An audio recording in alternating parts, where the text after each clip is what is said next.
I would like to take this moment to introduce you to Goddess Terry.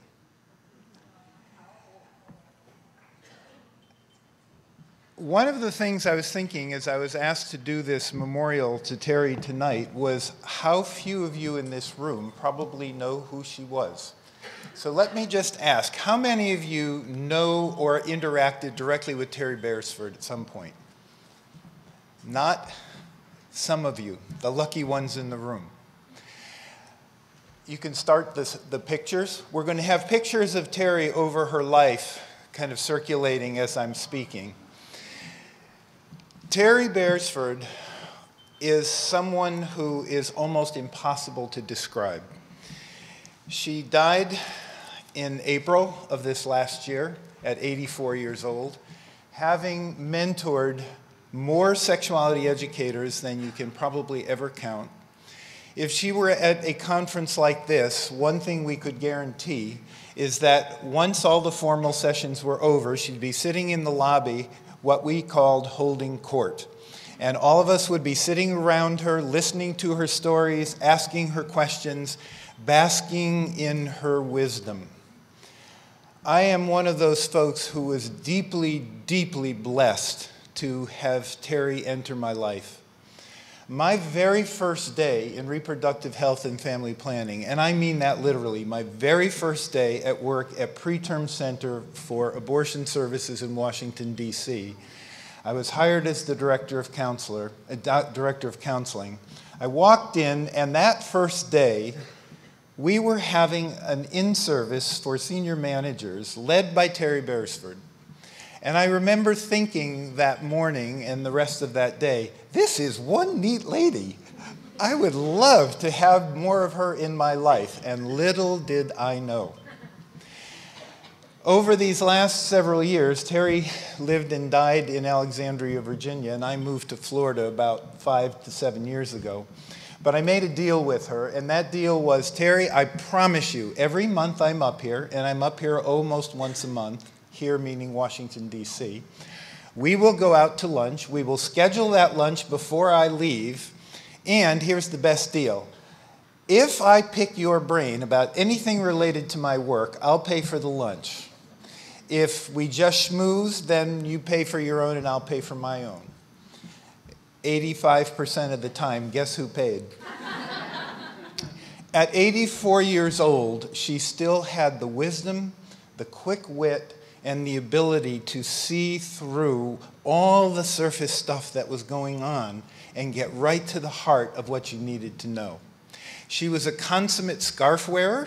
I don't typically wear them, but I got this one when we were divvying up those few things that we could steal from her son before he walked off with everything else. Terry wore this badge, Goddess Terry, with great pride.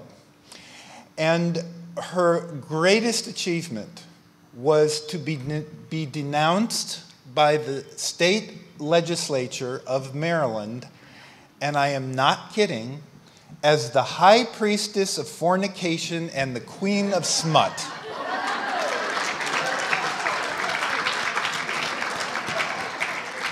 She gained that title when she was the director of training and education for Planned Parenthood of Maryland.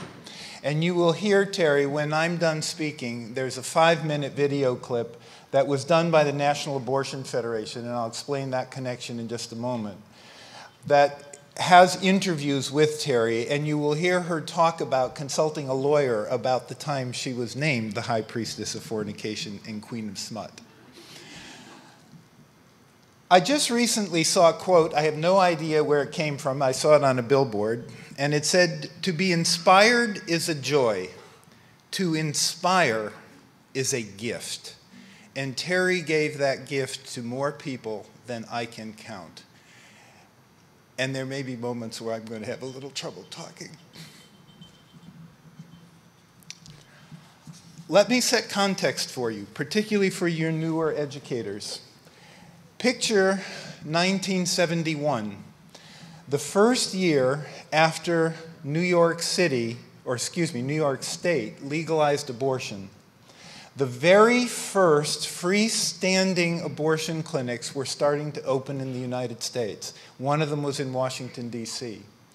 There was no model for delivering abortion services outside of the back alley or outside of a hospital. The folks who were in that front line developed the model that we use today all over the country in Planned Parenthoods and other places.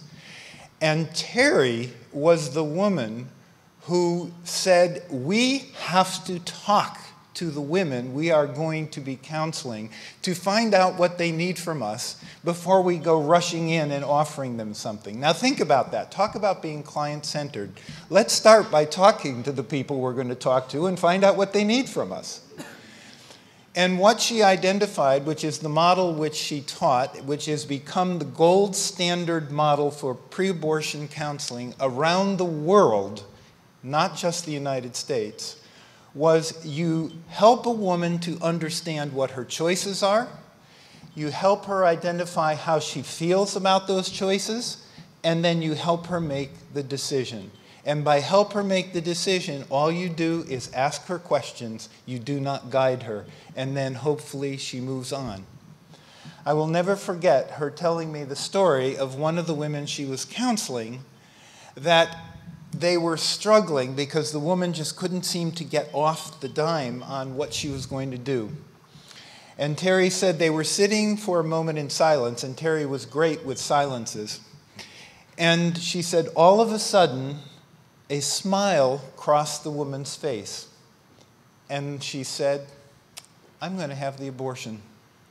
And Terry said, I so desperately wanted to ask her what it was that she just thought about, but it was none of my business. And she said to this day, and we're talking 40 years later, she still wondered what was going on in that woman's mind. Terry wrote many of the manuals which are still in use today around abortion counseling. She wrote Short-Term Relationship Counseling, a self-instructional manual for family planning providers, which came out in 2 different editions. She wrote How to Be a Trainer, which I still use. She wrote HIV/AIDS and Family Planning. She wrote Short-Term Counseling of Sexual Concerns. She also was one of the featured people in a video done by Planned Parenthood of Northern New England called No Easy Answers, where she and a colleague named Joan Garrity modeled some of the techniques used in pre-abortion counseling. You would never know by talking to Terry how powerful a woman she was and the impact that she had on people. She had a way of saying fuck all the time, and it never sounded dirty. And believe it or not, it was one of the things that many of our colleagues said they appreciated most about her after she died, was how freely she said the word fuck. And as one of our colleagues pointed out, well, I guess you should say the word fuck a lot, because it is what got a lot of us into the business of family planning. Terry gave me many pieces of wisdom, but 3 little one-liners I have always remembered because they just stay with me all the time. 2 are about training, and 1 is about abortion. The one on abortion is there are very few issues in life that wed 3 important issues: life, death, and sex. Is it any wonder abortion creates controversy? The other 2 were, she was a master of group process. And I wouldn't dare do my first group process training where I was the lead person without Terry in the room. So I always managed to drag her along and say, Terry, just be there with me, just be there with me. What I was really saying is bail me out if I screw up. And she had a great way of being able to do that without anybody in the room knowing that you'd screwed up and that she was saving you. But her expression was, let the group group, meaning let the group do what it's going to do, because if you've given good guidance, the group will do what it needs to do. And then the one that I remember most was trust the process. Trust the process. Amongst the many awards Terry won was from the National Abortion Federation. She got the Christopher Tietze Humanitarian Award, which is given, it's the highest recognition that NAF gives. And why? Because she, believe it or not, was one of the founders of the National Abortion Federation, and she was the second president of NAF. She was golden territory in our midst. I am going to take just a couple more minutes and read you a few of the comments made by some of her colleagues. When she died, we put out an email to the folks who knew her and said, would you send us comments, because we'd like to put together a comments book, if you will, for her family. And so I just want to read you a few of the things that she said, or that were said about her. I never really thought about what the word mentor means until I heard Terry was ill. To me, the word mentor means someone who really sees you, who gets you, someone who fiercely believes in your interests and gifts and guides you to put those out into the world, someone whom you deeply respect, a champion, a teacher, a challenger, a validator.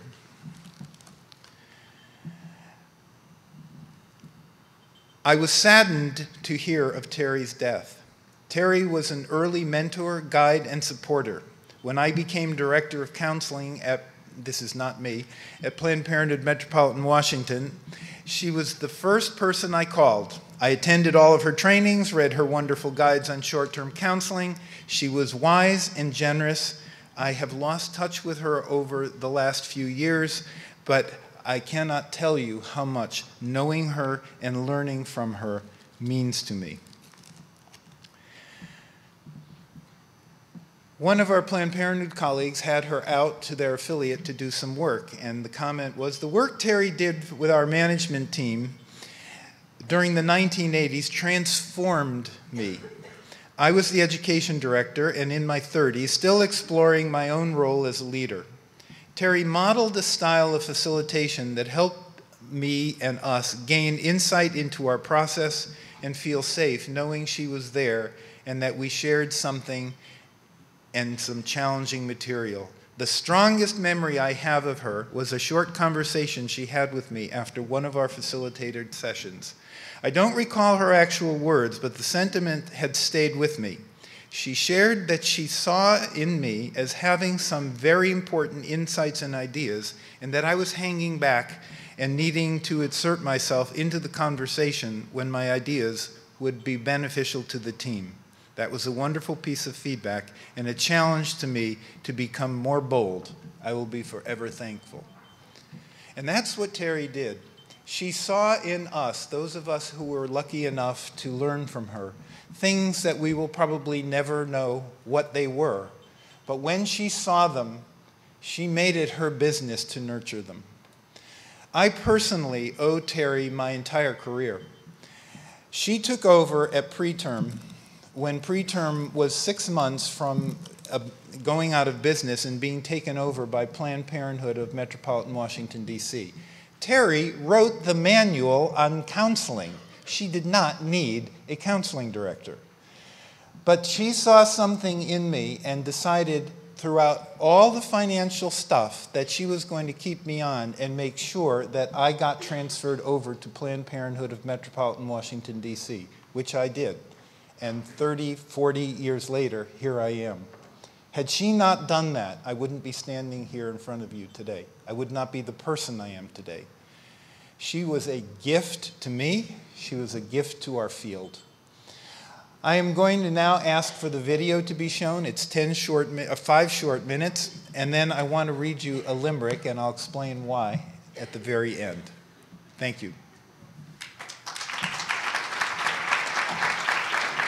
Terry's work to advance women's access to abortion care was nothing short of monumental.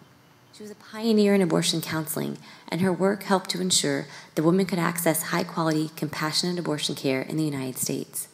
She trained many in the field and developed counseling protocols and publications that are still used today. Throughout her career, Terry served as the Director of Staff Development at the Preterm Clinic in Washington, D.C., and as the Director of Counseling at Planned Parenthood, Maryland. She was also a founding member and board president of the National Abortion Federation. My first involvement with abortion came in, I think it was March of 1976, when there was a symposium held. That was the first time after legalization that somebody made an attempt to get the providers together, and that was in Knoxville, Tennessee, and it was co-sponsored by a clinic in Tennessee and the University of Tennessee. And I did a workshop on counseling, which I remember with fondness because there were 3 doctors who attended it. Millie Hansen for one, and Curtis Boyd for one, and I've forgotten who the third one was, and Roy Lucas, who was our attorney, attended. And that seemed like a sign of the times that this wasn't going to be a conventional organization if we got it going. And eventually we did get it going. One of the things that happened at meetings was that in the early days especially, where we felt sort of lonesome and sometimes besieged, it was wonderful to get together with people and to exchange stories and to feel surrounded by people who thought the same way we did and felt the way we did. Well, let me tell a story about an annual meeting much later in my career when I was just a member. And it was during the evening's entertainment, which was kind of a nightclubby arrangement. And I was standing by a table, and Lisa Coonan from the CDC came over and said to me, "There's somebody I'd like you to meet. This is a young doctor from Atlanta who's giving some thought to perhaps providing abortions, and I think you should talk to him." And I said I would love to, but we hadn't talked for more than a minute when the band struck up a 1940s big band number, some Glenn Miller, I think. And he said to me, "You don't dance the Lindy by any chance, do you?" And I said, "Well, I haven't since I was a teenager, but I'm sure I could." So we danced, and when we danced very well together. And when it was over, he said to me, "If I had known being an abortion provider was this much fun, I'd have done it sooner."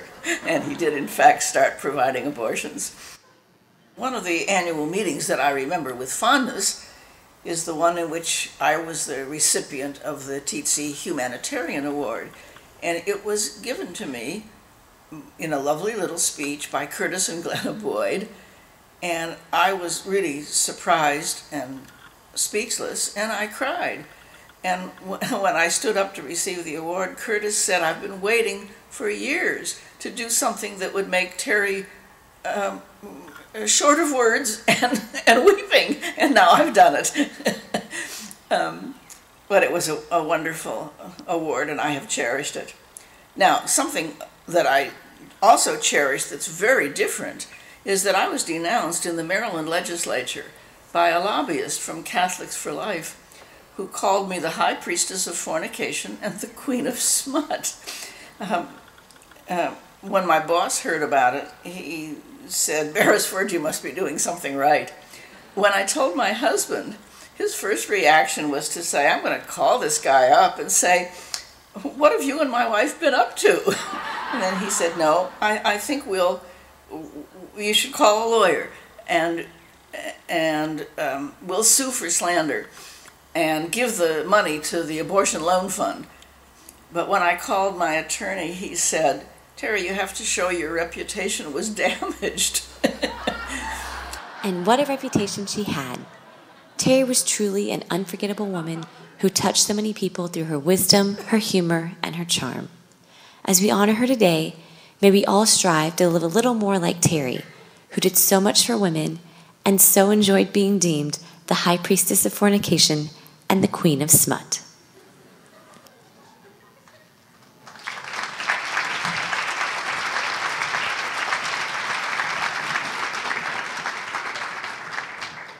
The last time I saw Terry was 3 weeks before she died, and you didn't talk back to Terry, but that was the one time I did.